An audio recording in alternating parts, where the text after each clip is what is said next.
أعوذ بالله من الشيطان الرجيم بسم الله الرحمن الرحيم لإيلاف قريش إيلافهم رحلة الشتاء والصيف فليعبدوا رب هذا البيت الذي أطعمهم من جوع وآمنهم من خوف صدق الله العظيم.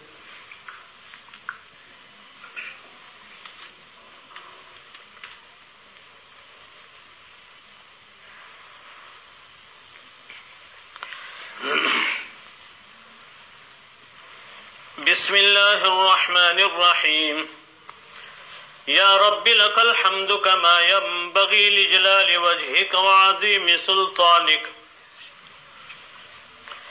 فلله الحمد رب السماوات ورب الأرض رب العالمين وله الكبرياء في السماوات والأرض وهو العزيز الحكيم. اللهم لك الحمد كما أنت أهله فصل وسلم على سيدنا محمد كما أنت أهله وافعل بنا ما أنت أهله فإنك أهل التقوى وأهل المغفرة. اللهم صل على سيدنا محمد كما تحب وترضى له. اللهم صل على سيدنا محمد كما تحب وترضى له. اللهم صل على سيدنا محمد كما تحب وترضى له. اللهم صل على محمد عبدك ورسولك وصل على المؤمنين والمؤمنات والمسلمين والمسلمات. اللهم صل على محمد عبدك ورسولك وصل على المؤمنين والمؤمنات والمسلمين والمسلمات.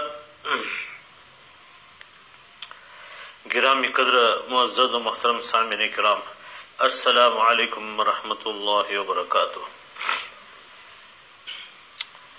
اللہ پاک جل شانہ کا لاکھ لاکھ شکر و احسان ہے کہ اس نے ہمیں بن مانگے ایمان جیسی عظیم الشان کروڑہ کروڑ کی دولت سے سرفراز فرمایا،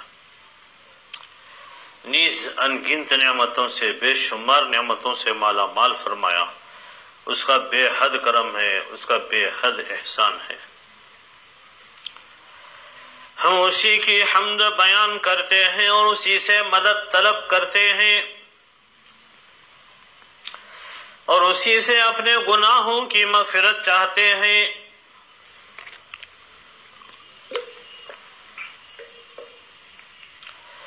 اور اسی پر ایمان لاتے ہیں اور اسی پر اعتماد کرتے ہیں. جس کو اللہ پاک جل شانہ ہدایت سے مالا مال کر دے، ایمان کی دولت سے نوازے، اسے کوئی گمراہ نہیں کر سکتا. اور جسے اللہ کی مشیت اور اس کی تقدیر خود گمراہی کے حوالے کر دے، اس کو دنیا کی کوئی طاقت ہدایت اور سیدھے راستے پر گامزن نہیں کر سکتی.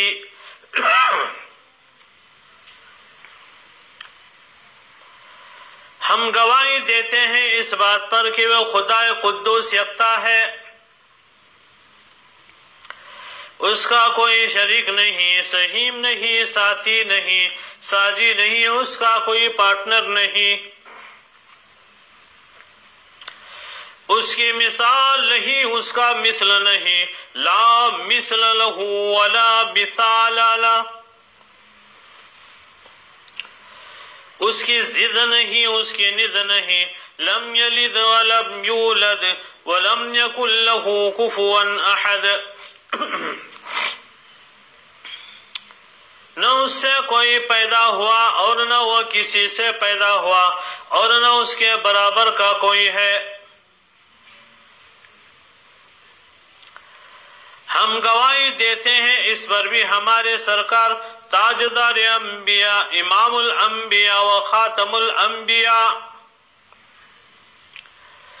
مدینے والے آقا جناب محمد رسول اللہ صلی اللہ علیہ وسلم اللہ کے سچے اور آخری رسول ہیں۔ وہ دانائے سبل ختم الرسل مولائے کل جس نے، وہ دانائے سبل ختم الرسل مولائے کل جس نے، غبار راہ کو بخشا فروغ وادی سینہ۔ نگاہ عشق و مستی میں وہی اول وہی آخر، نگاہ عشق و مستی میں وہی اول وہی آخر، وہی قرآن وہی فرقہ وہی یاسین وہی طہ۔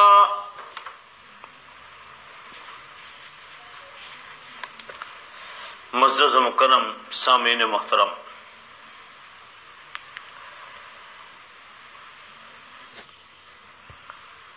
ہمارے پیغمبر جناب محمد رسول اللہ صلی اللہ علیہ وسلم نے ارشاد فرمایا،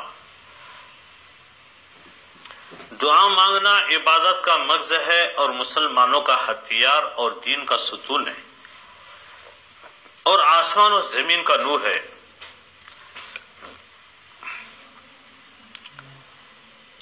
اور ارشاد فرمایا، تم لوگ دعائیں مانگنے میں کمی نہ کیا کرو، تم لوگ دعائیں مانگنے میں کمی نہ کیا کرو، کیونکہ دعا مانگتے ہوئے کوئی برباد نہیں ہوا۔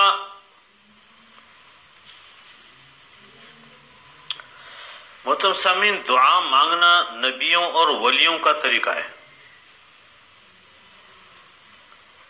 خوبصورت زندگی کا راز یہ ہے کہ دعا لی جائے، دعا دی جائے، دعا مانگی جائے۔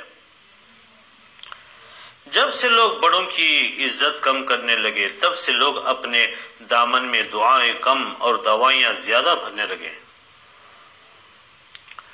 دور بیٹھے کوئی مجھے دعا دیتا ہے، دور بیٹھے کوئی مجھے دعا دیتا ہے، ڈوبتا ہوں سمندر مجھے اچھال دیتا ہے۔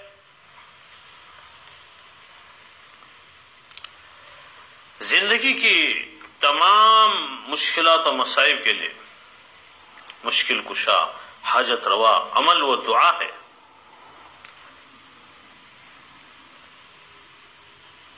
ٹوٹے رشتے وہ جوڑ دیتا ہے، ٹوٹے رشتے وہ جوڑ دیتا ہے، بات رب پہ جو چھوڑ دیتا ہے، اس کے لطف و کرم کے کیا کہنے، اس کے لطف و کرم کے کیا کہنے، لاکھ مانگو کروڑ دیتا ہے۔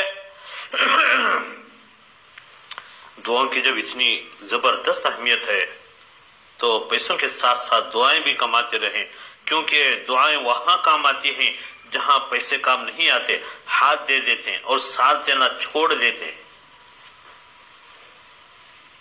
کوئی راستہ نہیں ایک دعا کے سوا، کوئی راستہ نہیں ایک دعا کے سوا، کیونکہ کوئی سنتا نہیں ایک اللہ کے سوا۔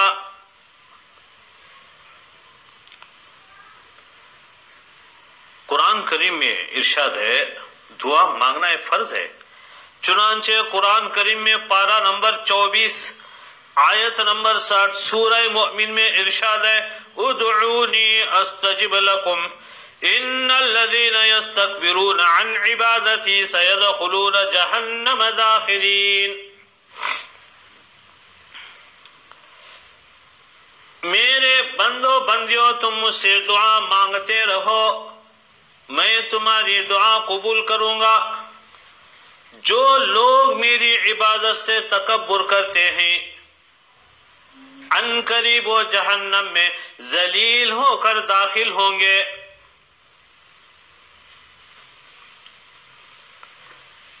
اللہ کا یہ وعدہ ہے، میرے بندو میرے ساتھ جیسے گمان کرو گے تمہارے ساتھ ویسے معاملہ کروں گا، یہ وعدہ ہے۔ جیسے گمان کرو گے تمہارے ساتھ ویسے معاملہ کروں گا، یہ وعدہ ہے۔ اس وعدے پہ 100% یقین کہ میرے مولا نے وعدہ کیا ہے تو مجھے 100% یقین ہے۔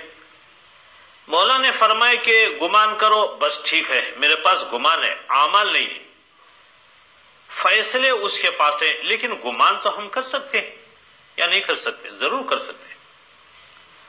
مثلا دعا کے سلسلے میں ہمارا گمان یہ ہے اللہ پاک جل شانہ ہماری ہر آمین قبول کر رہے ہیں، اللہ پاک جل شانہ ویسا ہی معاملہ فرمائیں گے۔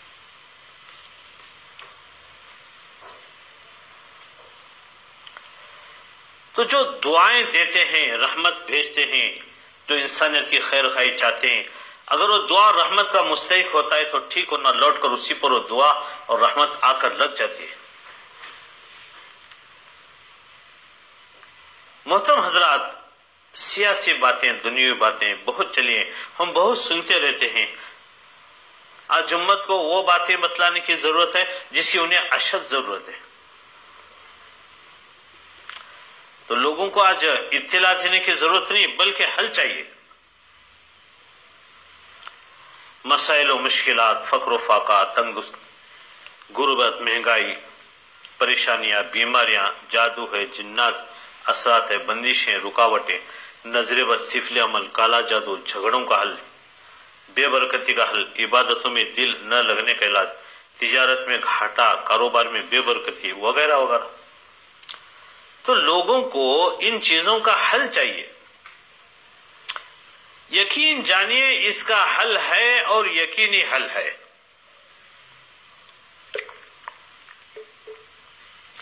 یقین جانیے اس کا حل ہے اور یقینی حل ہے۔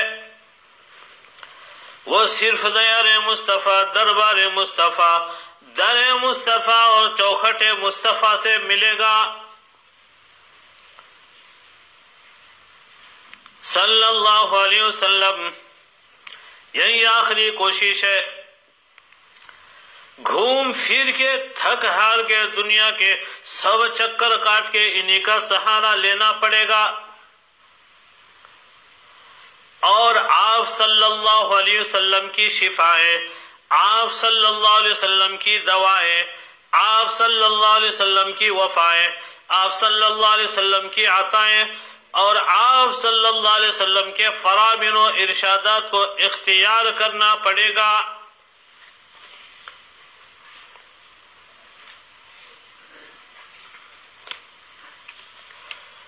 محترم سامعین،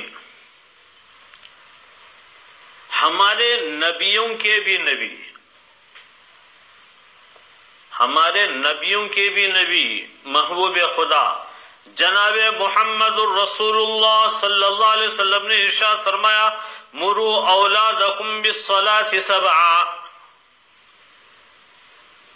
کہ بچے 7 سال کے ہو جائے تو نماز پڑھواؤ، نماز کا حکم دینا شروع کرو، نماز کی ہدایت دو، نماز میں لے کر آؤ، نماز پڑھواؤ ان سے۔ مروا اولادکم بالصلاة سبعا، کہ بچے 7 سال کے ہو جاوے تو نماز پڑھواؤ۔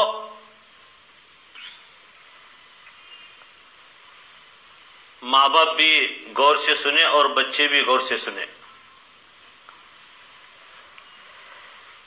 یہ 14 سے 21 سال کی عمر، خاص کر کے جس کے آخر میں ٹین ہے، یعنی 14، 15، 16، 17، ٹین کی جو یہ عمر ہے، اس میں یا تو ماں باپ کے وہ بچے دوست بن جاتے ہیں یا ماں باپ کے وہ دشمن بن جاتے ہیں۔ دھیان سے سنیے، یہ عمر ہے، یہ ٹین کی جو عمر ہے، یا تو ماں باپ کے وہ بچے دوست بن جاتے ہیں ان سالوں میں، یا وہ ماں باپ کے دشمن بن جاتے ہیں۔ اگر اس عمر میں خوبصورت تعلقات رہے، اچھے تعلقات رہے اور دوستانہ تعلقات رہے اور دونوں طرف سے بہت محبتیں رہی، تو پھر آئندہ کبھی بھی ماں باپ اور بچوں کے درمیان کوئی دراڑ نہیں پڑ سکتی انشاءاللہ۔ وہ محبتیں پختہ ہو جاتی ہیں، مضبوط ہو جاتی ہیں۔ محترم سامعین، بچوں کی خواہشات کو اور چوائس کو پاکیزہ بنائیں۔ یہ نہیں کہ بچوں کے اندر کا ذوق گندا بنتا چلا جا رہا ہے اور غلط بنتا چلا جا رہا ہے اور آپ ان پر زبردستی کوئی دینی یا پاکیزہ ذوق مسلط کرنے کی کوشش کریں. ایسی صورت میں اس کے کامیاب ہونے کے امکانات کم ہیں. ایک واقعہ سنیے. ایک لڑکی مدرسے میں داخل کی گئی عالمہ کورس کے لیے. ان کے والدین کی ارمان تھی کہ ہماری لڑکی کو عالمہ بنائے, فاضلہ بنائے. تو مدرسے میں داخل کی گئی وہ عالمہ کورس کے لیے. اس مدرسے کے ناظم سمجھدار تھے. انہوں نے اپنی ناظمہ کو جو اندر سے وہ چلاتی تھی ان کو بہت سلیقہ سکھا دیا تھا کہ دیکھو نئی لڑکیوں کا داخلہ بہت اہتمام سے اور اہتمام سے کرنا اور چھان پھٹک کے لینا اور اندازہ کر لینا کہ لڑکیاں اپنے شوق سے آ رہی ہیں یا زبردستی ان کے ماں باپ مدرسے میں داخلہ دلوا رہے ہیں. تو کوشش پوری کرتی وہ. لیکن بعض لڑکیاں ایسی ہوتی ہیں جو اپنا ذوق چھپا لینے میں کامیاب ہو جاتی ہیں. ایک لڑکی نے داخلہ لیا تو اس کی نگران معلمہ نے اس کی چال ڈھال, لباس کا انداز, بولنے کا انداز کچھ ڈیل کیا, کچھ محسوس کیا. تو پڑھائی میں دل نہ لگنا, کہیں اور کھوئے کھوئے رہنا, جسم تو مدرسے میں رہنا اور خیال دوسری طرف رہنا. تو یہ سب دیکھ کر ایک مرتبہ تنہائی میں اس معلمہ خاتون نے پوچھا کہ بیٹا تم اپنی چوائس, اپنی خواہش بتاؤ, تم خود کیا بننا چاہتی ہو. پیار محبت کے ساتھ وہاں کے ناظمہ و معلمہ ان سے پوچھنے لگی بیٹا تم اپنی چوائس, اپنی خواہش کا اظہار کرو, بتاؤ تم خود کیا بننا چاہتی ہو. جب لڑکی کو اطمینان ہو گیا کہ کوئی مجھے سن رہی ہے, میری باتیں پھیلائے گی نہیں, مجھے اطمینان ہے, میں سچ بول دوں تو کچھ پرابلم نہیں, کچھ نقصان نہیں, تو اس نے کہا دیدی, باجی, آنٹی جو بھی ہو, کہا کہ صاف بات یہ ہے, میں آج آپ کو بتا دیتی ہوں, صاف بات یہ ہے میں تو بالی ووڈ کی ایکٹرس بننا چاہتی ہوں, میرا تو یہ ارادہ ہے. کوئی 2-4 ایکٹر سے اس کے نام ہی بتائے. کہنے لگی لیکن میں اپنے دل کے ارمان میرے امی ابا کو کیسے بتاؤں اور کیسے ظاہر کروں. اگر میں ظاہر کروں تو میری جھیپڑیاں اور چوٹی پکڑ پکڑ کے کہیں پٹائی نہ کر دے. میں نے ظاہر نہیں کیا. انہوں نے مدرسے میں داخلہ دلوایا, میں تو عالمہ بننا نہیں چاہتی. اب دیکھو یہ اندر سے اندرونی جنگ چھڑ جاتی ہے. اب ہو سکتا ہے کامیابی نہ ملے, خطرہ ہے. ایسا نہیں ہونا چاہیے. بچوں کا انتخاب اور ذوق شروع ہی سے کیا جائے. ہم نے شروع میں نظر انداز کیا, کالج میں بھیج دیا, اسکول میں بھیج دیا, آزاد چھوڑ دیا, نگرانی نہیں کی. جب بگڑ گئے تو ماں باپ کو ہوش آیا, اب کسی مدرسے میں داخل کر دیا. تو بہت کم امکان ہے کہ ایسے بچے اور بچیاں مدرسے سے استفادہ کر سکے, کچھ بن سور کر نکلے. ان کا جسم کہیں ہوگا, ان کا دماغ کہیں اور ہوگا, اور کچھ مدت کے بعد جسم بھی غائب ہو جائے گا, کدھر بھی چلا جائے. بچوں کی تربیت کے سلسلے میں ایک اہم بات یہ ہے محترم سامعین کہ گناہ کرنا چھوڑ دیں. بہت اہم ہے بچوں کی تربیت کے سلسلے میں. فرماتے ہیں بچوں کی بدتمیزی اور نافرمانی کا سبب عموماً والدین کے گناہ ہوتے ہیں. بچوں کی بدتمیزی اور نافرمانی کا سبب عموماً والدین کے گناہ ہوتے ہیں. تو اللہ تعالیٰ کے ساتھ اپنا معاملہ درست کریں. یہ بچوں کی بدتمیزی اور نافرمانی کو ختم کرنے کے لیے اکابرین فرماتے ہیں اس کے لیے 3 مرتبہ سورہ فاتحہ پانی پر دم کر کے بچوں کو پلایا کریں، اچھے اس کے رزلٹ ہیں۔ تو بچوں کی تربیت کے سلسلے میں گناہ کرنا چھوڑ دیں۔ ولی نام ہے کچھ چھوڑ دینے کا، بہت ساری نیکیاں جمع کرنے کا نام ولی نہیں ہے۔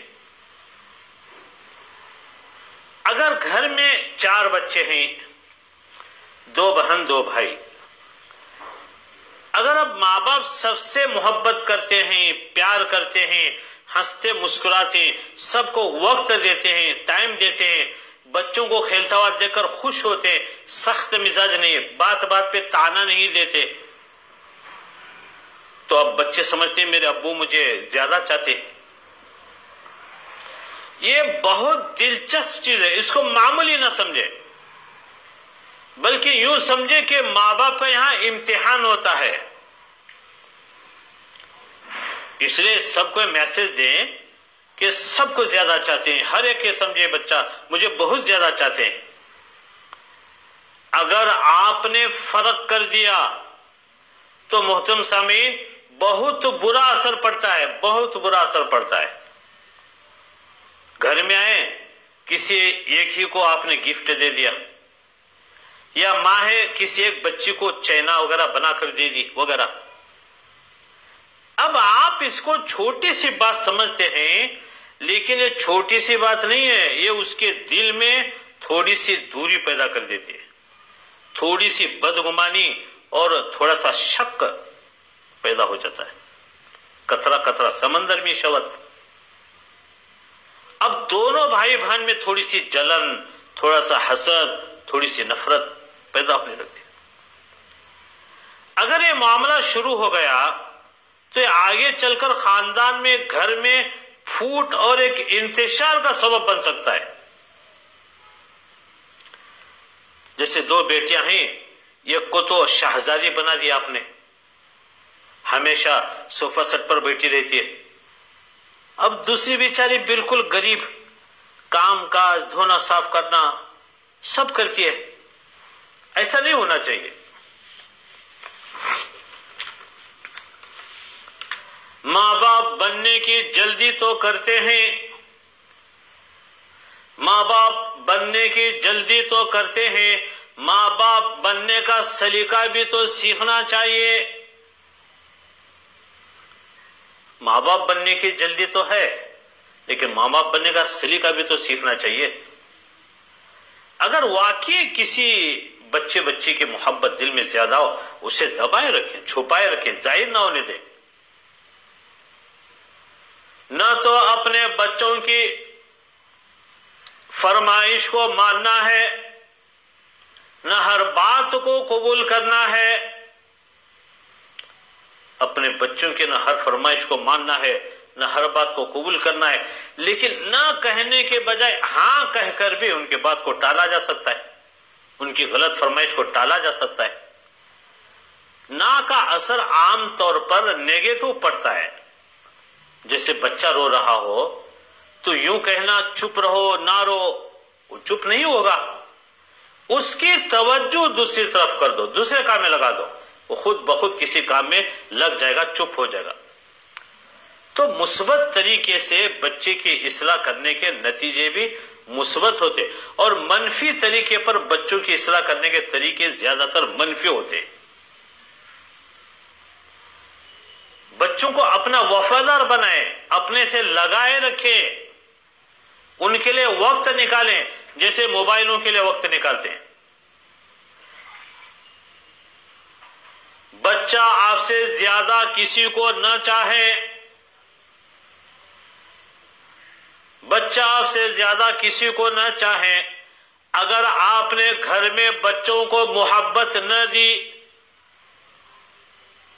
تو بچہ انہی محبتوں کو باہر تلاش کرے گا۔ اگر آپ نے گھر میں بچوں کو محبت نہ دی تو بچہ انہی محبتوں کو باہر تلاش کرے گا، اور ہو سکتا ہے انہی محبتوں کو باہر تلاش کرنے کی وجہ سے غلط لڑکیوں کے چکر میں پڑ جائے۔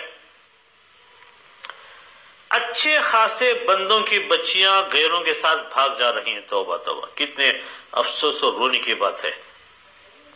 یہ کیا ہو رہا ہے؟ اچھے خاصے بندوں کی بچیاں غیروں کے ساتھ بھاگ جا رہی ہیں. پورے ماں باپ کے لیے خاندان کے ناک کٹ رہی ہے. لڑکی عالمہ ہے، وہ باقاعدہ ہندو کے ساتھ بھاگی. توبہ توبہ، مندر میں جا کر مذہب کو اس نے قبول کر لیا. اب جی بھر کر کوس لو، جی بھر کر گالیاں دو، یہ مسئلے کا حل نہیں ہے.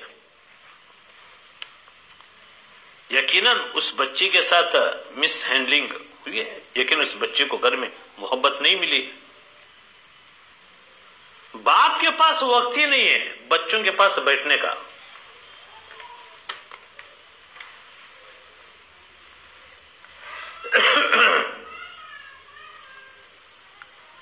%99.9% باپ اپنے بچوں کے ساتھ نہیں بیٹھتے. زیادہ تر دنیاوی مشغولیت کی وجہ سے یا کچھ لوگ دینی مشغولیت کی وجہ سے ایسا کرتے ہیں. دونوں گنہگار ہیں. بیوی بچوں کے لیے آپ وقت نہیں دے رہے ہیں، چاہے دنیاوی مشغولیت کی وجہ سے ہو یا دینی مشغولیت کی وجہ سے، دونوں گنہگار ہیں. اس لیے کہ بچوں کے ساتھ بیٹھنا، ان کو وقت دینا، یہ فرض عین ہے، فرض عین. آپ گھر میں کب آتے ہیں؟ جبکہ بچے سو چکے ہوتے، اور آپ صبح کو اس وقت جاگ جاتے ہیں جبکہ بچے اسکول کو جا چکے ہوتے. ابھی 2 دن پہلے ایک صاحب سے بات ہوئی. آکر نے پوچھا آپ صبح کب اٹھتے ہیں؟ وہ کہنے لگے 8 بجے. آکر نے کہا تب تو آپ بہت جلد اٹھتے ہیں، صبح کی نماز بستر میں ہو جاتی. یہ غلط بات ہے، بالکل غلط بات ہے. محترم سامعین، ہمارے اسلاف میں شروع سے یہ طریقہ رہا کہ گھر ہو یا باہر ہو، مسجد ہو یا مدرسہ ہو، ہر ایک کے ساتھ خیر خواہی اور نصیحت کی بات کرتے رہے. چنانچہ پہلے وقتوں میں باپ اپنے بیٹوں کو نصیحت کیا کرتے تھے. آج تو وہ وقت آ گیا کہ بیٹے باپ کو نصیحتیں کرتے ہیں. اگر باپ بولنے لگے تو کہتے ہیں ہم نہ معلوم ہے، باپ کی نصیحت کو پاک سمجھتے ہیں، ہم نہ معلوم ہے لو سب.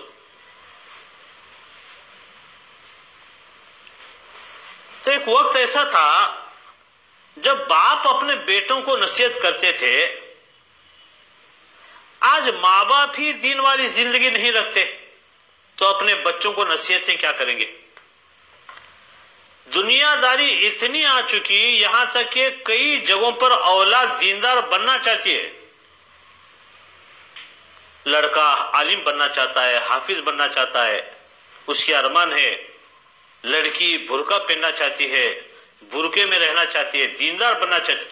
ماں باپ ان کے راستے میں رکاوٹ بنتے. عجیب بات.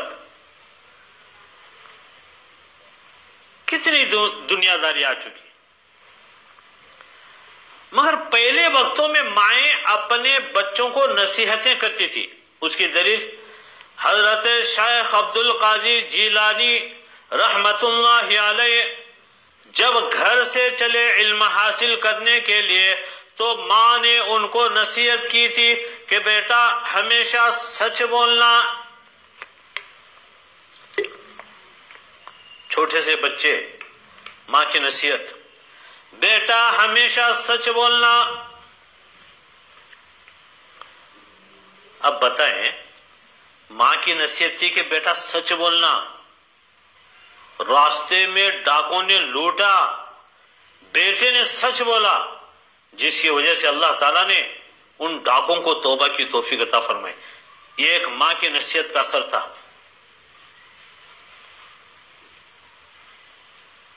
والدین بھی نصیحت کرتے تھے. امام زین العابدین رحمت اللہ علیہ فرماتے ہیں میرے ابا امام باقر رحمت اللہ علیہ نے مجھے نصیحتیں کی. فرمایا بیٹا چند شخصوں کے ساتھ دوستی مت کرنا، یہاں تک کہ اگر راستہ چلتے ہوئے چلنا بھی پڑے تو مت چلنا، راستے میں بھی ساتھ نہ چلنا۔ کون کون سے؟ چند شخصوں کے بارے میں میں بتاتا ہوں، دوستی ان سے مت کرنا، راستہ چلتے ہوئے چلنا بھی پڑے تو مت چلنا، راستے میں بھی ساتھ نہ چلنا۔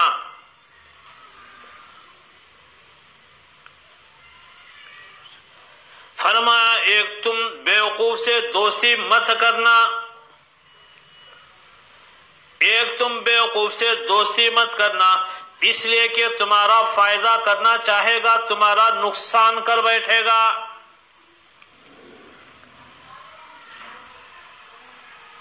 اور دوسرا فرمایا کہ جھوٹے سے دوستی نہ کرنا، دوسرا فرمایا جھوٹے سے دوستی نہ کرنا۔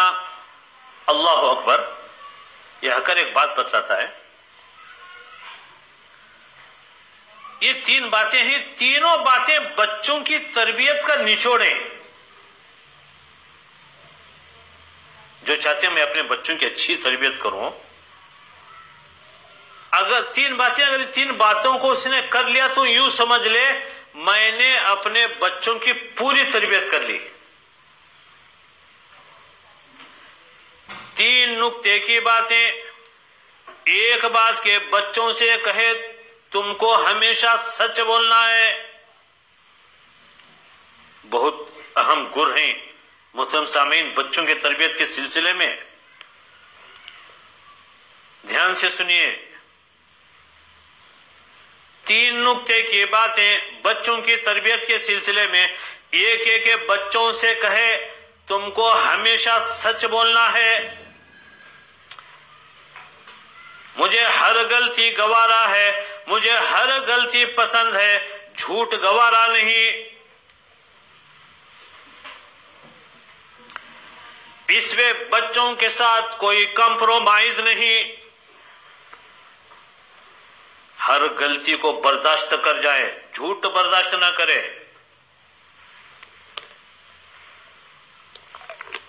کہ بچوں ہمیشہ سچ بولنا ہے، مجھے ہر غلطی گوارا ہے، جھوٹ گوارا نہیں۔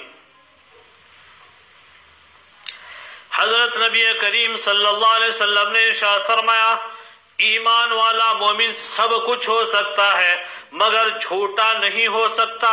اللہ اکبر۔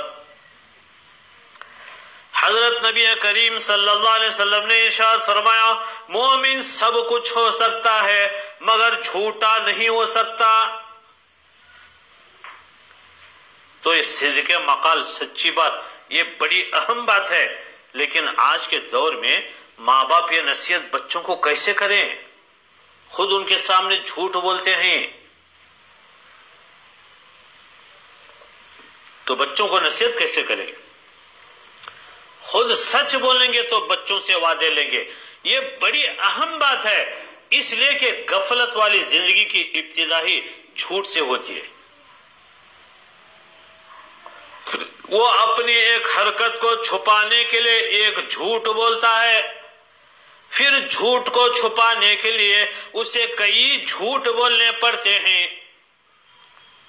پھر اتنے زیادہ جھوٹوں کو چھپانے کے لیے اسے کئی اور جھوٹ بولنے پڑتے ہیں۔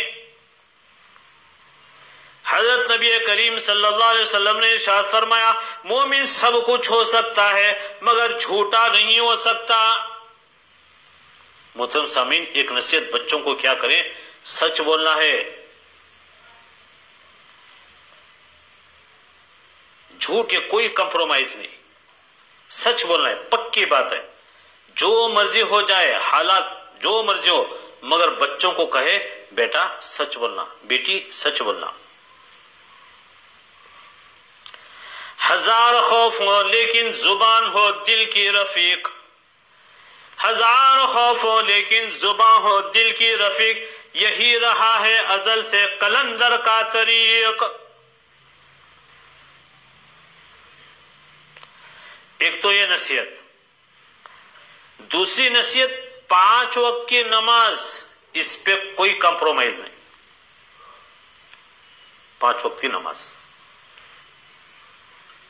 امی میں تھکا ہوں، میرا ہوم ورک ہے، زیادہ ہے، مجھے رات کو نیند نہیں آتی، میں فجر میں جاگ نہ سکا.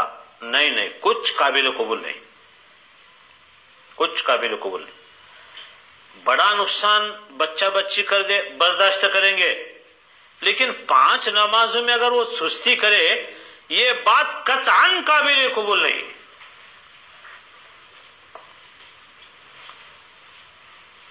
نقصان بڑا کرے بچہ، برداشت کریں گے. 5 وقت کی نماز، اس پہ کوئی کمپرومائز نہیں. میں تھکا ہوں، رات کو نیند نہیں آتی، میرا ہوم ورک زیادہ ہے، یہ کچھ نہیں. قطعاً یہ بات قابل قبول نہیں. اس کا ایک تو دینی فائدہ یہ ہے، صلحاء نیک لوگوں کے چہرے کا نور آئے گا بچے اور بچی پر، اور اس کے اندر برکتیں آئیں گی. ایک فائدہ یہ بھی ہے، 5 وقت کی نمازوں سے اس کی زندگی کی ترتیب سنور جائے گی، اس میں ٹائم کی پابندی آ جائے گی. بہت بڑی برکت ہے. اولاد میں ٹائم کی پابندی آ جائے گی. جب نمازوں کی پابندی نہیں ہوتی، پھر ٹائم کی بھی پرواہ نہیں. تو 5 وقت کی نماز اپنے وقت پہ با جماعت ادا کرنا، اس کے اوپر کوئی کمپرومائز نہیں، رعایت ہے ہی نہیں. اور اگر تکبیر اولا ہو تو پھر سبحان اللہ، نور علی نور. 2 باتیں ہو گئی. تیسری چیز خدمت کرنا. بچے کو ہمیشہ ایسا انسان بنائے وہ دوسرے کی خدمت کر کے خوش ہو. کئی بچے ہوتے ہیں ان کو کام کرنا بوجھ نظر آتا ہے، مصیبت نظر آتی ہے. نہیں، بچے کو کہنا خدمت کو عظمت سمجھو، خدمت کو عظمت سمجھو. جب چھوٹا بڑے کی خدمت کرے، اپنے ماں باپ کی خدمت کرے، تو اس خدمت کی وجہ سے خود بخود اس بچے کے اندر عاجزی آ جاتی ہے. عجب، تکبر، گھمنڈی اس کی جڑ نکل جاتی ہے. جس بچے نے خدمت کرنے کا کام اپنے ذمے لے لیا، تو یہ 3 باتیں سمجھ لیں پوری زندگی کی یہ تربیت کا نچوڑ ہے. نمبر 1، بچے سے سچ کا عہد لینا. نمبر 2، 5 وقت کی نماز کو پکا کروانا. اور نمبر 3، خدمت میں ان کے ساتھ کوئی رعایت نہیں. ان کے منہ میں آپ گھی شکر دیں، ان کو حلوے کھلائیں، جو مرضی کھلائیں، جتنا مرضی پیار دیں. 3 چیزوں میں ان کے ساتھ کوئی رعایت نہیں. آپ کو بچوں سے محبت ہے، اپنی صاحبزادی سے محبت ہے، صاحبزادے سے بڑی محبت ہے، منہ میں آپ گھی شکر دیں، ان کو حلوے کھلائیں، پراٹھے کھلائیں، جو مرضی کھلائیں، جتنا مرضی پیار دیں. 3 چیزوں میں ان کے ساتھ کوئی رعایت نہیں. پہننے میں لاڈ کریں، کھلانے میں لاڈ کریں، سب کچھ ٹھیک اپنے جگہ، لیکن 3 چیزوں میں ان کے ساتھ کوئی رعایت نہیں. یوں سمجھ لیں سینکڑوں کتابیں جو تربیت اولاد کے سلسلے میں، ان سب کا اصل اصول اور نچوڑ ہیں 3 باتیں. معمولی نظر سینکڑوں کتابوں کا نچوڑ اولاد کی تربیت کے سلسلے میں جتنے بھی اسلام میں ذخیرہ ہے محترم سامعین، ان تمام سینکڑوں کتابوں کا نچوڑ ہے اولاد کی تربیت کے سلسلے میں 3 باتیں. سچ بولنا، 5 وقت کی نماز پڑھنا، اور دوسروں کی خدمت کرنا. یقین جانیے جس بچے میں یہ 3 باتیں آ گئی، جس لڑکے لڑکی میں یہ 3 باتیں آ گئی، آپ سمجھ لیں کہ اپنے وقت میں اللہ کے ولی بن گئے. یہ لڑکا حسن بصری جیسا بن گیا، یہ لڑکی رابعہ بصریہ جیسی بن گئی، جن کے اندر یہ 3 باتیں آ گئی. تو فرمایا تھا امام زین العابدین رحمۃ اللہ علیہ نے، چند لوگوں سے دوستی نہ کرنا، ایک بیوقوف سے، دوسرا جھوٹے سے. جھوٹ سے تو انسان کو اتنی نفرت ہو، بس نہ کہے نہ سنے. محترم سامعین، ایک بات سنیے، جھوٹ جتنا بھی تیز بھاگے گا بالآخر سچ اسے جا کے پکڑ لیتا ہے. آپ تجربہ کر کے دیکھیں. جھوٹ جتنا بھی تیز بھاگے گا بالآخر سچ اسے جا کے پکڑ لیتا ہے. ایک مشہور واقعہ ہے، یو پی کے اندر کاندھلا ایک شہر ہے. کاندھلا میں ایک زمین کا ٹکڑا تھا جس پہ ایک مسلمان اور ایک ہندو کے درمیان جھگڑا تھا. دھیان سے سنیے. مسلمان کہتا تھا یہ میرا ہے، ہندو کہتا تھا یہ میرا ہے. اور بستی میں ہندو بھی تھے، مسلمان بھی تھے، مل جل کر رہتے تھے. اب یہ جو جھگڑا تھا زیادہ بڑا، تو مسلمان نے کہا جی ہاں یہ میری زمین ہے، میں اس زمین کو لوں گا اور اس پر مسجد بنا کر دکھاؤں گا. بعض ضرورت سے زیادہ چالاک اور سمارٹ ہوتے ہیں. میری زمین ہے، میں زمین کو لوں گا، مسجد بنا کے دکھاؤں گا. جب اس نے یہ کہا تو ہندو نے کہا نہیں، یہ تو میری زمین ہے، میں اس پر مندر بنا کے دکھا دوں گا. لو، بات تھی دونوں کی پرسنل اور اب بات بن گئی دونوں کے دین کی. اب ہندو ایک طرف ہو گئے، مسلمان ایک طرف ہو گئے. ایک طرف ہندو ہیں، ایک طرف مسلمان. اب یہ جھگڑا مقدمہ بن گیا، مقدمے کی شکل اختیار کر گیا. انگریز جج تھا اس وقت میں، وہ بھی پریشان. یہ اتنا حساس مسئلہ ہے، ذرا سا کوئی مسئلہ بگڑا تو یہ تو انسانوں کی جانیں ضائع ہو جائیں گی. تو وہ بھی چاہتا تھا کہ کہیں صلح صفائی کا راستہ نکل آئے. چنانچہ جب پہلی دفعہ عدالت میں دونوں پیش ہوئے، اس نے کہا کوئی طریقہ ہے آپس میں صلح صفائی کا معاملہ ہو. ہندو نے کہا ہاں جی ایک طریقہ ہے. ہندو لوگ کہنے لگے ہم آپ کو ایک مسلمان کا نام بتائیں گے، آپ ان سے پوچھ لینا. یہ ہندو لوگ جج سے کہہ رہے ہیں ہم آپ کو ایک مسلمان کا نام بتائیں گے، آپ ان سے پوچھ لینا کہ وہ کہیں کہ زمین مسلمانوں کی ہے تو ان کو دے دینا، وہ کہے ہندوؤں کی تو ہے تو ان کو دے دینا. اس پر انگریز جج نے بات طے کر دی، اگلی ڈیٹ دے دی. اب مسلمان تو بڑے خوش، کمرے سے باہر نکلے کہ بھائی جو بھی ہے تو مسلمان، تو مسجد بنانے کی بات کرے گا. اور ہندو بعد میں جب باہر والوں سے ملے تو ان کو اپنی غلطی کا اس وقت احساس ہوا کہ ہم نے تو ایک مسلمان کا نام دے دیا، تو وہ ہماری فیور نہیں کرے گا. باہر والوں نے ان سے کہا کہ تم نے تو جیتی بازی ہار دی، تم نے کیا کیا؟ مسلمان کا نام لے دیا، ان کے حوالے کر دیا. انہوں نے کہا کہ نہیں، وہ بندہ سچا ہے، سچ بتائے گا.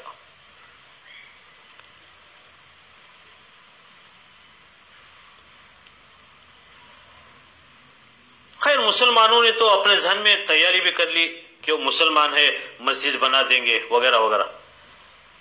اگلی دفعہ جب وہ عدالت میں پیش ہوئے تو مفتی الہی بخش صاحب شاہ عبدالعزیز رحمۃ اللہ علیہ کے شاگردوں میں سے، مفتی الہی بخش کاندھلوی رحمۃ اللہ علیہ، حضرت شاہ عبدالعزیز محدث دہلوی رحمۃ اللہ علیہ کے شاگردوں میں سے تھے. ان کو بھی انگریزوں نے بلا لیا تھا. اس نے پوچھا کہ مفتی صاحب یہ زمین کس کی ہے؟ انہوں نے کہا یہ تو ہندوؤں کی ہے.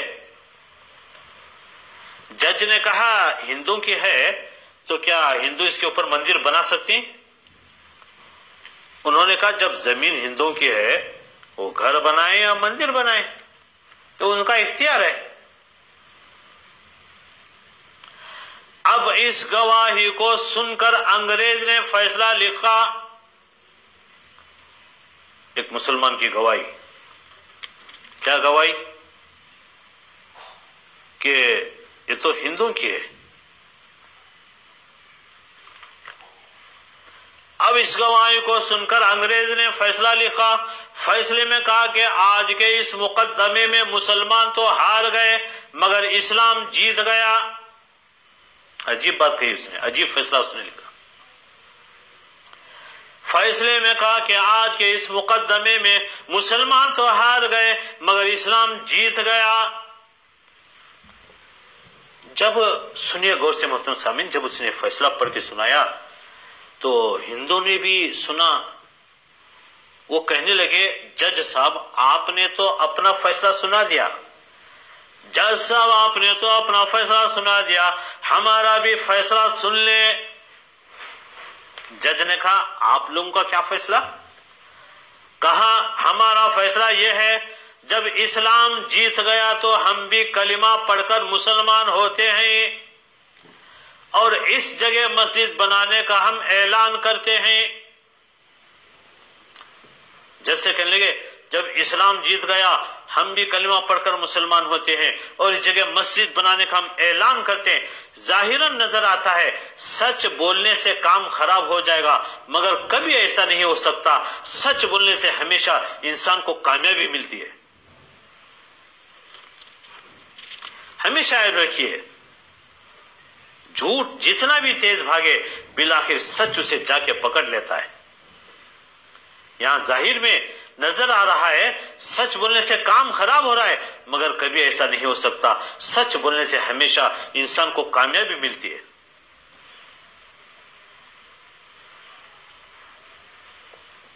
سچ ہمیشہ نجات دلاتا ہے، جھوٹ ہمیشہ ستیہ ناش کر دیتا ہے. یہ حدیث پاک کا مفہوم ہے. سیدنا عمر فاروق رضی اللہ تعالیٰ عنہ کے زمانے میں دھیان سے سنیے، ایک ملک کا شہزادہ گرفتار ہو کر پیش ہوا. سیدنا عمر رضی اللہ تعالیٰ عنہ کا خیال تھا اس نے مسلمانوں کو بہت تنگ کیا ہوا ہے اس لیے اس کو قتل کر دیا جائے. تو اس کو پیش کیا گیا. سیدنا عمر رضی اللہ تعالیٰ عنہ بالکل اس کو قتل کرنے پہ 100% تیار تھے. اتنا شریر انسان، اتنا مسلمانوں کے لیے یہ نقصان دہ، اس کو قتل کر دینا چاہیے. آپ نے جلاد کو بلوایا لیکن اس شہزادے کے چہرے کے اوپر بڑا غم، خوف، مایوسی چھائی ہوئی تھی. آپ نے پوچھا بھائی تجھے اس وقت کسی چیز کی طلب ہے، تو کچھ چاہتا ہے؟ اس نے کہا جی ایک پیالہ پانی. حکم ہوا پیش کرو. چنانچہ پانی کا یہ پیالہ اس کے ہاتھ میں دے دیا. اب اس نے پانی کا پیالہ ہاتھ میں لیا تو پیتا نہیں. انہوں نے کہا بھائی پیو. کیوں نہیں پی رہے؟ اس نے کہا جی مجھے ڈر لگ رہا ہے اگر میں پانی پینے لگوں گا تو آپ میری گردن اڑانے کا اشارہ کر دیں گے، مجھے ڈر لگ رہا ہے. آپ نے کہا نہیں، جب تک تو پانی نہیں لیتا اس وقت تک تیری گردن نہیں اڑاتے. جب آپ نے یہ کہا کہ جب تک تو یہ پانی نہیں پی لیتا ہم تیری گردن نہیں اڑائیں گے، وہ ایسا چالاک بندہ اس نے وہ پانی زمین کے اوپر ڈال دیا. کہنے لگا امیر المؤمنین اب آپ مجھے قتل نہیں کر سکتے. امیر المؤمنین اب آپ مجھے قتل نہیں کر سکتے. آپ کا قول یہ تھا جب تک تو یہ پانی پی نہیں لیتا ہم تجھے قتل نہیں کریں گے. اب سیدنا عمر رضی اللہ تعالیٰ عنہ نے قول دیا تھا، کوئی ہم جیسا ہوتا تو کہتا دفع ہو یہاں سے، تجھے نہیں چھوڑیں گے. لیکن وہ عمر ابن خطاب رضی اللہ تعالیٰ عنہ تھے. بولتے نا وہ بات گئی تو جان گئی. قول کا پاس تھا ان کے پاس. کہنے لگے ہاں میں نے بات تو یہی کر دی تھی، جب تک تو یہ پانی نہیں پے گا تجھے نہیں قتل کروں گا. تو اب میں تجھے قتل تو نہیں کر سکتا، چل میں نے تجھے چھوڑ دیا. جب آپ نے کہا کہ میں تجھے قتل نہیں کر سکتا، میں نے تجھے چھوڑ دیا، تو وہ کہتا ہے حضرت آپ نے مجھے قتل کا حکم دیا تھا، اس وقت اگر میں کلمہ پڑھ لیتا تو لوگ سمجھتے موت کے ڈر سے اس نے کلمہ پڑھا ہے۔ حضرت آپ نے مجھے قتل کا حکم دیا تھا، اس وقت اگر میں کلمہ پڑھ لیتا تو لوگ سمجھتے موت کے ڈر سے اس نے کلمہ پڑھا۔ میں نے ایک ترکیب لگائی، اب آپ عاجز ہو گئے مجھے قتل کرنے سے تو آپ نے تو مجھے چھوڑ دیا، میں اب اعلان کرتا ہوں جس مذہب میں دین میں اتنا سچ کا ساتھ ہے، میں بھی کلمہ پڑھ کے اس مذہب کو قبول کرتا ہوں۔ اللہ اکبر۔ چنانچہ مسلمان ہوا۔ کتابوں میں لکھا ہے سیدنا عمر رضی اللہ تعالیٰ عنہ کئی مرتبہ اس شہزادے سے امور خلافت کے کاموں میں مشورے فرمایا کرتے تھے، اتنا ذہین تھا۔ تو دیکھو سچ جو ہے وہ سچ ہی ہے۔ تو ایک فرمایا تھا تم فاسق سے دوستی نہ کرنا کیونکہ وہ تمہیں ایک لقمے سے بھی کم میں بیچ دے گا۔ حضرت امام زین العابدین رحمت اللہ علیہ کی اپنے بچوں کو نصیحت تھی۔ ہمارے اکابرین میں مفکر اسلام حضرت مولانا سید ابو الحسن علی میاں ندوی رحمت اللہ علیہ کا نام نامی،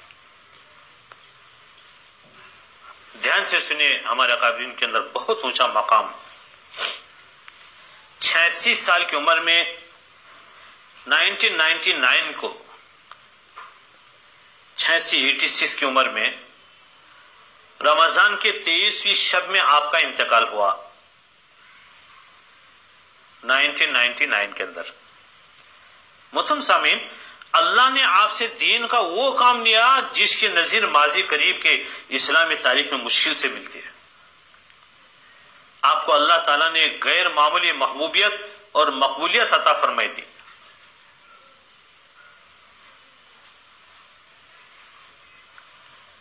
جمعہ کے روز روزے کی حالت میں عین نماز جمعہ سے قبل سورہ یاسین شریف کی تلاوت کرتے ہوئے آپ دنیا سے جو ہے چل بسے۔ آپ کا انتقال اس حالت میں ہوا، جمعہ کا روز، روزے کی حالت، عین نماز، رمضان کا مہینہ، جمعہ سے پہلے سورہ یاسین شریف کی تلاوت کرتے ہوئے۔ دنیا کے تقریباً تمام بر اعظم اور اہم ممالک میں آپ کی نماز غائبانہ ادا کی گئی۔ رمضان مبارک کی 27ویں شب کو حرم مکی و مدنی یعنی مکہ مکرمہ مدینہ منورہ میں 27 لاکھ سے زیادہ اللہ کے بندوں نے آپ کی نماز غائبانہ ادا کی، 27 لاکھ سے زیادہ۔ آپ کی مغفرت اور رفع درجات کے لیے اللہ سے انہوں نے دعائیں کی۔ اس طرح اللہ کے محبوبیت و مقبولیت دنیا میں اللہ کے بہت کم بندوں کے حصے میں آتی ہے۔ کتنی بڑی تعداد، 27 لاکھ سے بھی زیادہ مکہ مکرمہ میں صرف۔ مولانا اپنے بچپن میں نہ بہت ذہین تھے نہ بہت چست و چالاک۔ آپ کی علمی صلاحیت بھی مدرسے میں عام اور درمیانہ درجے کے طالب علم کی تھی۔ اس کے باوجود آپ سے اللہ نے دین کا جو کام لیا وہ حیرت انگیز بھی تھا اور تعجب میں ڈالنے والا بھی۔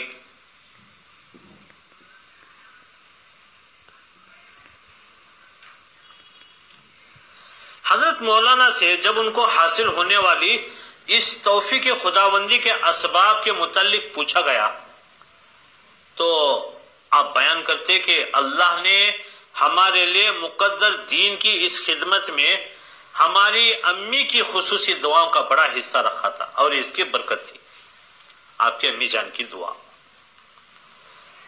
آپ کی والدہ بڑی عابدہ، زاہدہ اور ذاکرہ تھی رحمت اللہ علیہ۔ 93 سال کی عمر میں ان کا انتقال ہوا۔ وہ اپنی وفات تک، یہ بات سنیے دھیان سے، وہ اپنی وفات تک ہمیشہ روزانہ 2 رکعت صلاۃ الحاجت پڑھ کے اپنے اس بیٹے کے لیے دعا کرتی تھی۔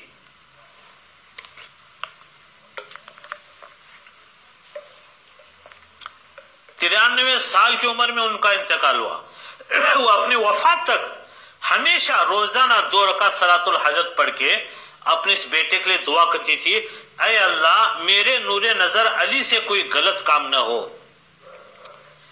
حضرت مولانا سید ابو الحسن علی میاں ندوی رحمۃ اللہ علیہ کے بارے میں ان کی امی دعا کر رہی ہیں، اے اللہ میرے نور نظر علی سے کوئی غلط کام نہ ہو، زندگی کے ہر موڑ پر اے اللہ تو ہی اس کی صحیح رہنمائی فرما۔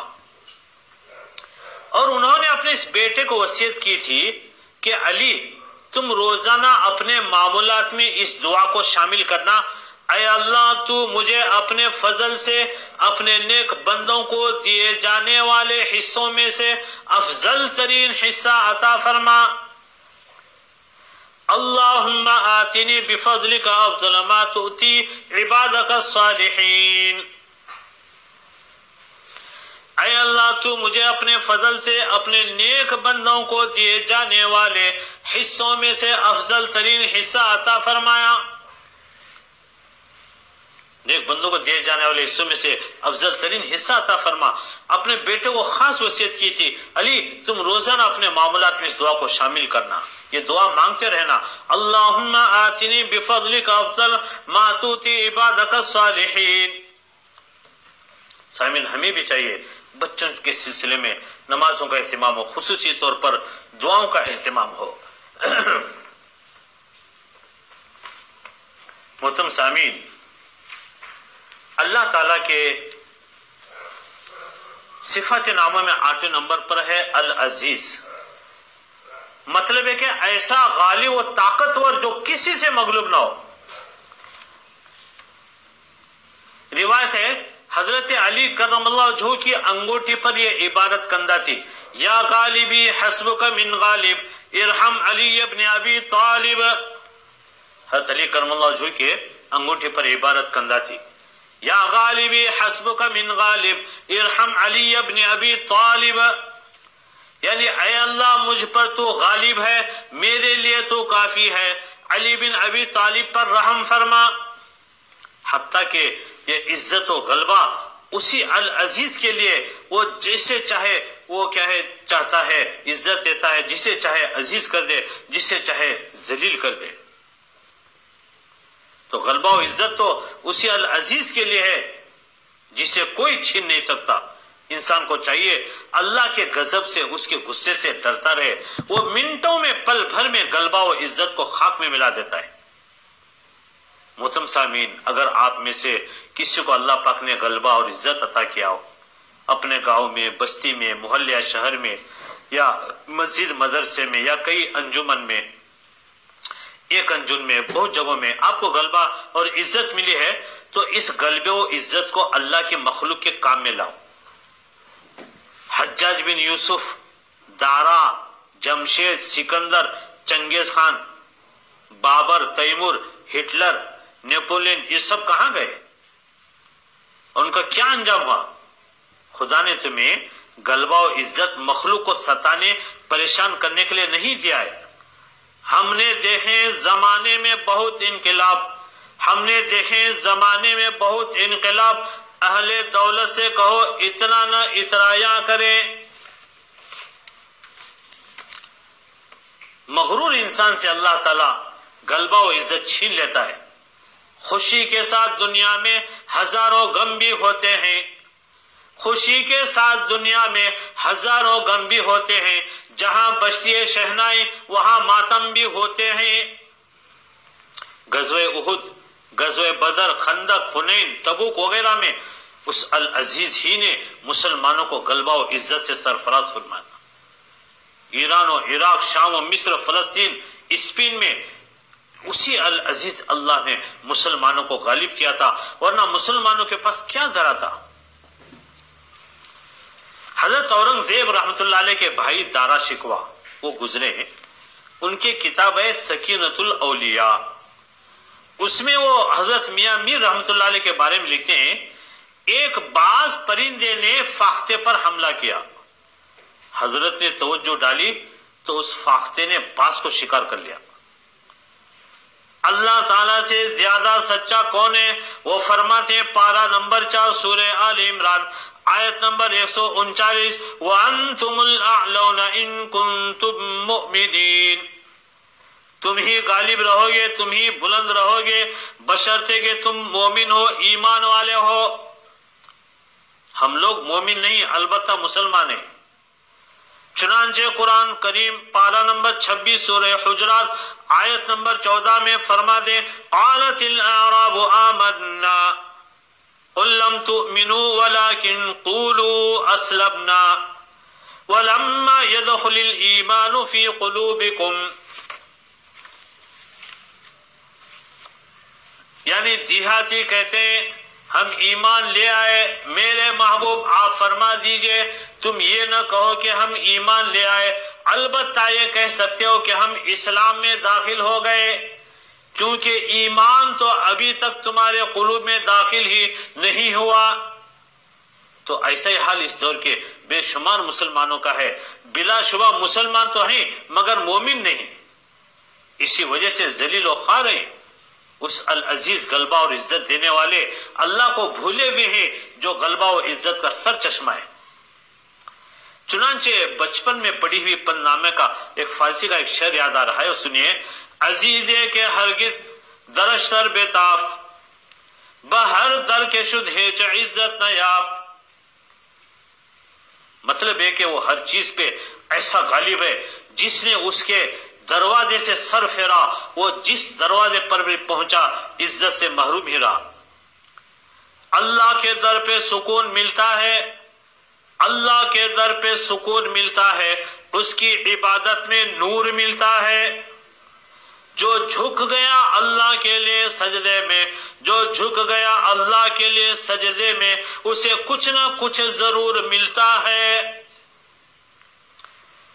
دنیا کی نگاہوں سے وہ گرا دیتا ہے، دنیا کی نگاہوں سے وہ گرا دیتا ہے، جو جھکتے نہیں انہیں جھکا دیتا ہے۔ خدا کی لاٹھی میں کہاں ہے آواز، خدا کی لاٹھی میں کہاں ہے آواز، اللہ تو چپکے سے سزا دیتا ہے۔ محترم سامعین، اس بابرکت صفات نام العزیزو کے کچھ خواص سنیے۔ فرماتے ہیں اگر کسی جگہ بارش کی سخت ضرورت ہو تو وہاں چند لوگ رات کے آخری حصے میں تہجد کے وقت جمع ہو کر 2000 بار یہ مبارک نام پڑھے تو رحمت کی بارش ہوگی۔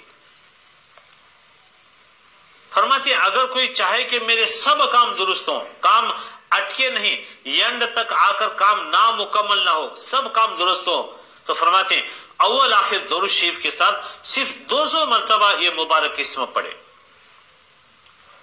اور فرماتے ہیں جو شخص نماز فجر کے بعد 41 مرتبہ یہ پڑھتا رہے وہ انشاءاللہ کسی کا محتاج اور دست نگر نہ ہو اور ذلت کے بعد وہ عزت پائے۔ اور اسی طرح فرماتے ہیں حاکموں کو مہربان کرنے، ان کے پاس جاتے وقت 41 مرتبہ پڑھ لیا کریں تو حاکم لوگ مہربان رہیں گے۔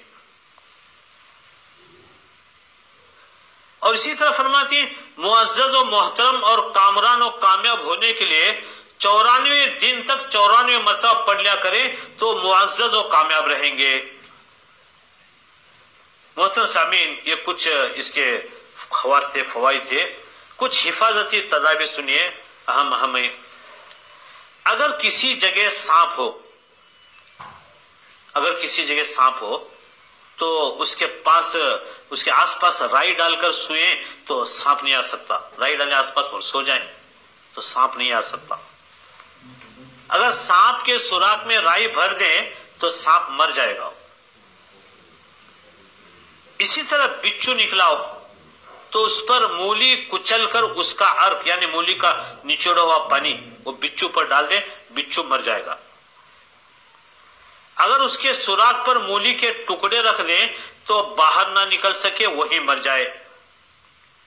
اسی طرح چونٹیاں اوہنگ سے بھاگ جاتے ہیں۔ کھٹمل پیدا ہو تو چارپائی پلنگ پر لال مرچیں ڈال کر دھوپ میں بچھا دیں، 2-3 دن اس طرح کرنے سے کھٹمل مر جاتے ہیں۔ اسی طرح لال مرچوں کی دھونی دینا بھی یہی اثر رکھتا ہے۔ اللہ تعالیٰ سے دعا ہے اللہ ہمیں جو ہے سنی ہوئی باتوں پر عمل کرنے کی توفیق نصیب فرمائے۔ وآخر دعوانا ان الحمد للہ رب العالمین۔ محترم سامعین، یہاں پر جو ہے چند نام آئے ہوئے ہیں وہ بیمار ہے.